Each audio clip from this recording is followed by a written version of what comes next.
Quels sont les signes non évidents d'une personne intelligente? Nuances dans leur compréhension des choses. Oui, les personnes intelligentes font rarement de grandes déclarations absolues sur quoi que ce soit. Lorsque quelqu'un explique un concept et qu'il utilise de temps en temps un langage de couverture comme avec quelques exceptions ou en grande partie vrai ou en général, c'est un bon signe. Ils reconnaissent les domaines dans lesquels il manque de connaissances. C'est en quelque sorte l'exact opposé de l'effet Dunning-Kruger.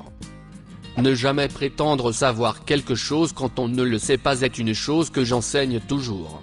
Cela couvre le mensonge et l'ignorance. Parler à une personne stupide vous fera vous sentir intelligent. Parler à une personne intelligente vous fera vous sentir idiot. Parler à une personne très intelligente vous fera vous sentir intelligent.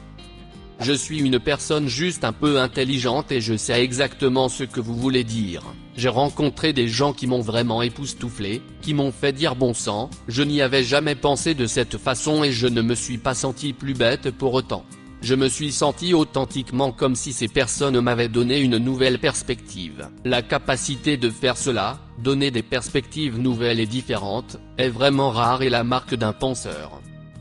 Si vous êtes la personne la plus intelligente dans une pièce, vous êtes dans la mauvaise pièce.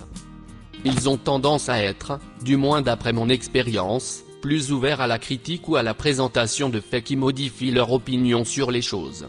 Je ne sais pas si cela relève vraiment de la catégorie intelligent ou plutôt de la catégorie sage.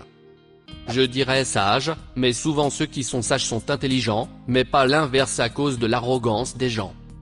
Tous les carrés sont des rectangles, mais tous les rectangles ne sont pas des carrés.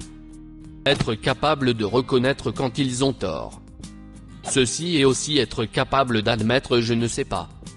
Ou simplement se taire lorsqu'ils ne savent pas quelque chose, plutôt que d'essayer d'avoir l'air intelligent en dépit de leur ignorance. Mieux vaut se taire et passer pour un imbécile que de parler et lever tous les doutes. Les personnes les plus intelligentes savent à quel point elles ne savent pas. L'un des grands défis de la vie est d'en savoir assez pour penser que vous avez raison mais pas assez pour savoir que vous avez tort. Neil deGrasse. La reconnaissance des formes. Si les personnes intelligentes de l'histoire sont connues, c'est en partie parce qu'elles ont découvert quelque chose de nouveau et qu'elles ont compris comment en maximiser le potentiel. Darwin était un type qui a découvert un groupe d'îles avec des animaux légèrement différents. Il a ensuite rassemblé et analysé ces données pour élaborer la théorie de l'évolution, qui s'est avérée largement correcte. La théorie de la relativité d'Einstein était basée sur son observation que la physique agissait surtout de la même manière. Il a compris que les exceptions étaient dues à la façon dont les objets à grande vitesse interagissent avec la vitesse limite de l'univers, la vitesse de la lumière. Il a reconnu ces exceptions en les rassemblant et en reconnaissant le modèle entre elles, puis a créé sa théorie de la relativité sur cette base. Je dirais que plus une personne est capable de reconnaître rapidement ou profondément des modèles, plus elle est intelligente. Des dendrites plus grandes dans les lobes frontal et temporal. Yep, c'est plutôt pas évident, potin. Le problème du monde est que les gens intelligents sont pleins de doutes, alors que les stupides sont pleins de confiance. Charles Bukowski. Admettre qu'ils ont tort, mettre à jour leurs opinions croyances lorsqu'on leur présente des preuves appropriées. Je ne sais pas pour celle-là. J'ai rencontré beaucoup de gens intelligents dans ma vie, dont beaucoup étaient incapables d'admettre qu'ils avaient tort. On peut être extrêmement intelligent et être un énorme connard. En fait, les deux coïncident souvent. La capacité de voir les deux côtés de la pièce plutôt qu'un seul. Je pense que c'est vrai. Je pense aussi que les personnes très intelligentes envisagent plus de résultats scénarios dans presque toutes les activités. Tout comme les personnes très anxieuses. Elles réalisent que tout le monde n'est pas intelligent de la même façon. Votre voisin stupide a peut-être abandonné l'école en 8e année, mais il peut conduire votre voiture une fois et vous dire exactement ce qui ne va pas, puis la réparer. Ce connard à l'école qui n'avait aucune empathie pour quiconque et ne montrait aucune émotion a fait cette merde de science-fiction que vous pensiez ne jamais être réelle. Oui, elle est miteuse et sa vision du monde est minuscule, mais c'est la meilleure enseignante que vous ayez jamais rencontrée et elle inspire des tonnes d'enfants à faire de grandes choses avec eux-mêmes. Il n'y a pas de réponse toute faite ici, vraiment. J'utilise régulièrement cette analogie avec mes élèves du secondaire. J'ai des diplômes universitaires et je suis relativement intelligent à certains égards. Mon frère est un brillant mécanicien.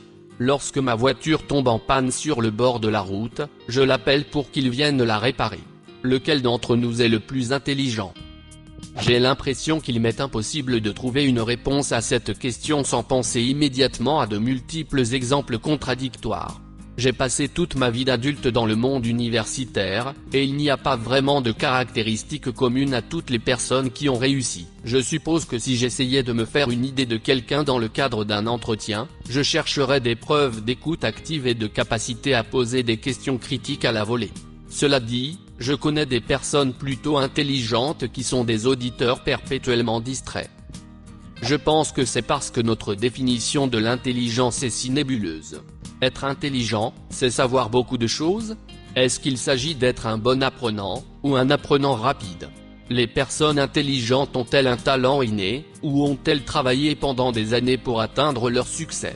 Avoir une intelligence académique, est-ce être intelligent ? Et l'intelligence émotionnelle ? On peut qualifier d'intelligente une personne capable de mémoriser rapidement des choses, mais on peut aussi qualifier d'intelligente une personne capable de résoudre rapidement des problèmes. Il est intelligent de prendre beaucoup de temps pour trouver une solution intelligente à un même problème. Est-ce que le fait d'étudier vous rend intelligent ? Prenez deux étudiants qui ont la moyenne. L'un étudie pendant des heures et l'autre est capable d'assimiler rapidement la matière en classe avec peu de travail supplémentaire. Lequel est le plus intelligent ? Je pense que le terme intelligent est un mot fourre-tout pour décrire beaucoup d'états mentaux et de dispositions différentes, mais, surtout à l'école primaire, il est réduit à certains types de réussite. Ce phénomène, l'écoute distraite, est en fait courant chez les personnes intelligentes. J'ai entendu dire que cela a quelque chose à voir avec le fait qu'ils savourent la conversation avant que vous n'y arriviez. Ils sont déjà en train de formuler la réponse. Ne vous laissez pas entraîner dans des discussions inutiles. J'ai constaté que cela arrive à un certain point. Lorsqu'une autre personne n'est pas capable de comprendre quelque chose et reste donc avec son opinion, après quelques essais, la personne intelligente abandonne tout simplement. Il ne sert à rien d'essayer de faire comprendre quelque chose à quelqu'un qui a déjà une opinion non éduquée. Elle écoute les faits et les arguments des autres et en tient compte lorsqu'elle émet une objection.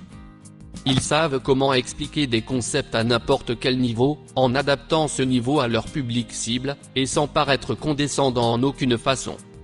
C'est le signe d'un bon professeur, pas d'une personne intelligente, ce n'est pas la même chose.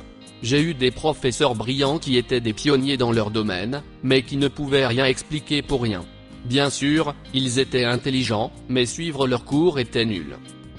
La partie condescendante est plus basée sur la personnalité, mais vous découvrez rapidement à quel point vous connaissez réellement quelque chose lorsque vous essayez de l'expliquer simplement à quelqu'un d'autre.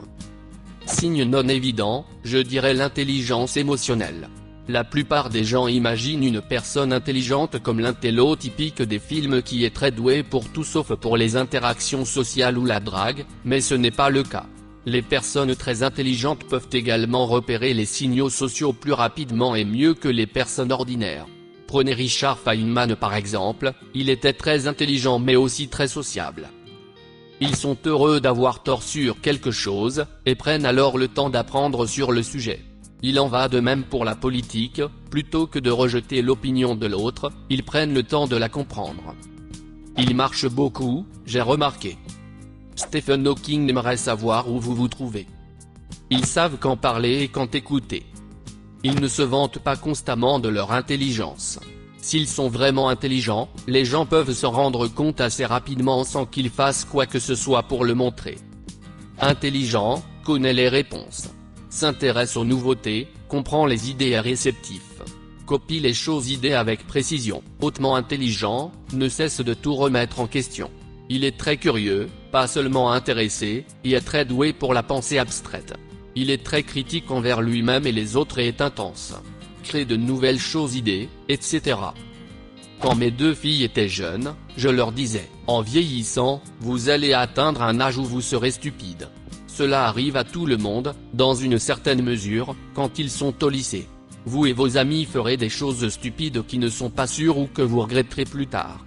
Le problème, c'est que parce que vous êtes devenu stupide, vous ne vous en rendrez pas compte et vous penserez que les personnes qui essaient de vous aider à éviter des erreurs évidentes sont, en fait, les plus stupides.